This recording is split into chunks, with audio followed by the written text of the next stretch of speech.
Le village, niché autour du château fort, les Alberts qui surplombent et le Canigou qui veille, imperturbable. La Roque des Alberts est un petit paradis et le village séduit bien au-delà des frontières.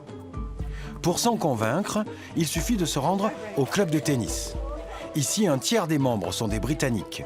C'est le cas de Mary Radford, une véritable amoureuse de la région. Je suis ici à la Roque depuis 10 ans à l'année. Avant, nous avions la maison pour les vacances. Et après la retraite en Angleterre, nous sommes installés ici définitivement. Nous, les Britanniques, sommes comme les Rocatins, les Rocatines. On appelle les Rocatins les gens de la Roque. Mary Radford est un symbole de cette entente cordiale. Elle est conseillère municipale en charge des relations avec les nombreux citoyens britanniques de la Roque des Alberts. Et depuis janvier, elle a obtenu sa naturalisation française. Par choix, mais aussi pour anticiper les éventuelles conséquences d'un Brexit dur.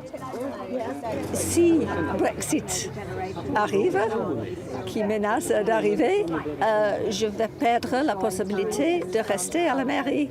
Et je n'aime pas que quelqu'un de l'extérieur me dise que voilà, vous ne pouvez plus rester au conseil de la municipalité. Des Britanniques qui demandent la nationalité française, une tendance qui se vérifie dans toutes les sous-préfectures de la région. Chers compatriotes, la cérémonie d'accueil dans la citoyenneté française est toujours très émouvante. Désormais, vous êtes français et vous jouissez au sein de notre communauté nationale des mêmes droits que tous les autres Français et des mêmes devoirs. À l'ODEV, lors de cette cérémonie de remise des décrets de naturalisation, sur les 19 personnes conviées, 6 sont originaires du Royaume-Uni. Il y en a beaucoup plus depuis effectivement le référendum sur le Brexit. Effectivement, il y a eu une hausse considérable du nombre de ressortissants britanniques qui ont décidé de devenir français. En Languedoc-Roussillon, l'évolution du nombre de naturalisations est frappante. Ils étaient seulement 10 à devenir français en 2015. En 2018, ils sont 167. Et si les motivations peuvent varier selon les individus, le Brexit est bien dans toutes les têtes. Je trouve ça très très triste. Devant mon pays qui se déchire, ça me fait beaucoup de mal.